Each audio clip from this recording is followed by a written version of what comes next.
Hello guys, myself Rishi Jain. Now in continuity with the previous numerical problem related to the electricity, we have to discuss here the numerical problem in relation with the concept of the heat and the power. ये हम इसके बारे में discussion करेंगे. तो देखिए आपके पास जो नेक्स्ट न्यूमेरिकल प्रॉब्लम है वो क्या है. 100 joule of heat is produced each second in 4 ohm resistance. Find the potential difference across the resistor. You have to find out the potential difference. Student, you know very well कि आपके पास heat से related काफी formulation है and then you have to think accordingly कि कौन सा parameter given है उसके अकॉर्डिंगली आपने रिलेशन को यूज करना है. बिकॉज यू नो कि आपके पास एक रिलेशन है H equal to I squared R T और एक रिलेशन है H equal to V square by R T और एक रिलेशन है आपके पास V I T. Then you have to think according to the numerical problem given कि कौन सा फार्मूला उसमें हमारे पास फिट हो सकता है. तो देखिए आपने करना क्या है, जो जो क्वांटिटी गिवन है वो हम पहले लिख लेते हैं.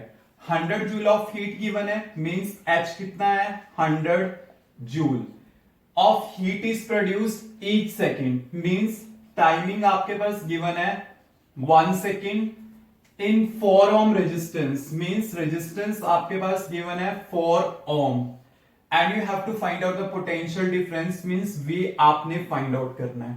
then कौन सा रिलेशन हो सकता है H equal to V square by R T.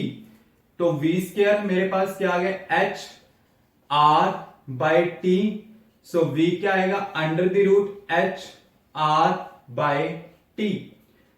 Now, what is the value of H?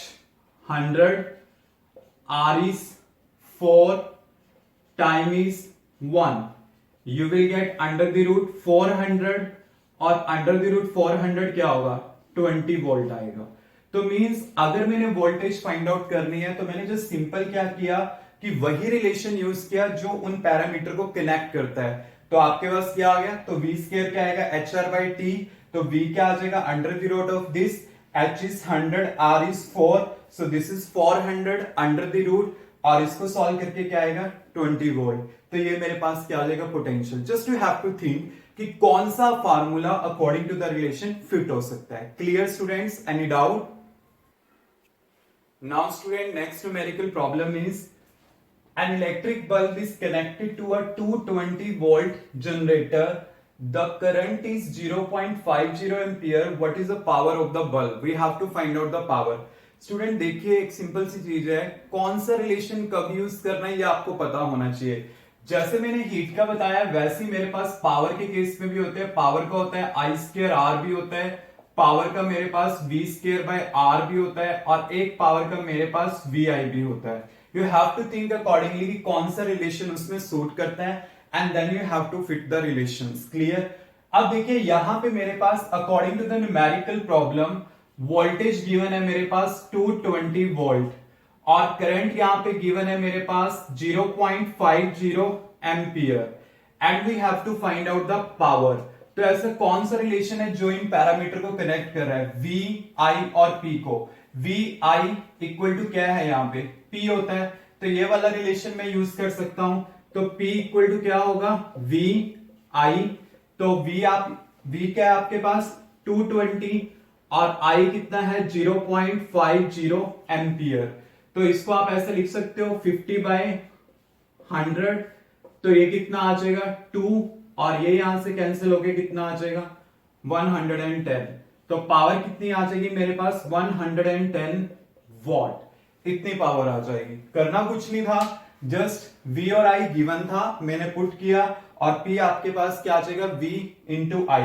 V मैंने पुट किया, I मैंने पुट किया और यहाँ पे 2 और यहाँ पे क्या आ जाएगा 110. और स्टूडेंट ये रिलेशन क्या है, एक छोटा सा रिलेशन है बट इससे रिलेटेड न्यूमेरिकल प्रॉब्लम एग्जाम्स में काफी बार आई हुई है. Clear students, any doubt? Now student next numerical problem is an electric refrigerator rated 400 watt operate at 8 hours per day. मतलब 1 डे में वो कितना चलता है 8 आवर्स चलता है. What is the cost of the energy to operate it 30 days at rupees 3 per kilowatt hour? Student basically ये क्या है, इलेक्ट्रिसिटी बिल से रिलेटेड है कि अगर एक रेफ्रिजरेटर 8 आवर पर डे के लिए चलता है तो 30 डेज अगर वो चल रहा है then we have to calculate its total bill. और जो आपको पता है जो 1 किलोवाट आवर होता है बेसिकली एक यूनिट को प्रिपेयर करता है, तो आपने बेसिकली पहले ये फाइंड आउट करना है कितने यूनिट्स हुए, और एक यूनिट का कॉस्ट आपको पता है तो जितने यूनिट होंगे उससे मैं इसको क्या कर दूंगा, मल्टीप्लाइड कर दूंगा। क्लियर? तो देखिए आप करोगे कैसे, पहले आपके पास पावर गिवन है 400 वॉट एंड टाइम गिवन है आपके पास 8 आवर पर डे। तो इससे अगर मैं टोटल टाइम कैलकुलेट करना चाहता हूं तो टोटल टाइम आपके पास क्या आएगा, क्योंकि टोटल टाइम देखिए 8 आवर पर डे है और टोटल क्या है 30 डेज चल रहा है, तो मैंने लिखा 8 hours per day multiply by 30 days, क्योंकि आपने 30 डेज के हिसाब से कैलकुलेट करना है। डेज से डेज कैंसिल आउट, तो यहां पे कितना आया 240 आवर्स आ गया आपके पास, कि मतलब इतने आवर्स के लिए वो आपके पास चलेगा। स्टूडेंट कई बार डेज ना मेंशन करके वो आपको पर्टिकुलरली मंथ मेंशन कर देते हैं, तो सपोज करो जैसे जून मंथ मेंशन कर दिया, तो जून में आपको पता है 30 डेज होते हैं, तो उसके हिसाब से मंथ के हिसाब से डेज आपने ले लेने हैं। क्लियर? तो आपके पास ये आ गया, टाइम है, पावर है। अब आपको पता है पावर इक्वल टू क्या होता है, एनर्जी पर यूनिट टाइम। तो एनर्जी क्या होगा, पावर इंटू टाइम। तो पावर आपके पास कितनी है 400 और टाइम कितना है 240। ठीक है, अब देखिए यहां पे ये किस में था, वॉट में, और ये किस में था, आवर्स में, तो ये टोटल किस में आएगा, वॉट आवर में आ जाएगा। अब देखिए आपके पास क्या आएगा 96,000 वॉट आवर। अब इसको आप ऐसे लिख सकते हो 96 किलोवाट आवर। तो ये आपके पास क्या आ गए, टोटल यूनिट्स आ गए, 96 यूनिट हमारे पास टोटल खर्च हुए हैं। तो आपने अगर टोटल कॉस्ट बतानी है तो टोटल कॉस्ट आपके पास क्या होगी, टोटल कॉस्ट इक्वल टू क्या होगा, आपके पास 96 है यूनिट्स और एक का कॉस्ट कितना है 3 रुपीज, तो उससे मल्टीप्लाई कर दो, तो ये कितना आ जाएगा 288, मतलब इतने रुपीस का बिल हमारे पास आ जाएगा रेफ्रिजरेटर के केस में। मतलब क्या है कि अगर कोई कहता है कितने यूनिट्स बने हैं, देन आपने यहां तक बनाने हैं और आपको अब टोटल कॉस्ट निकालनी है कि एक यूनिट का कॉस्ट इतना है और टोटल यूनिट बने हैं इतने, then you have to multiply. तो हमारे पास टोटल कॉस्ट क्या आ जाएगा 288।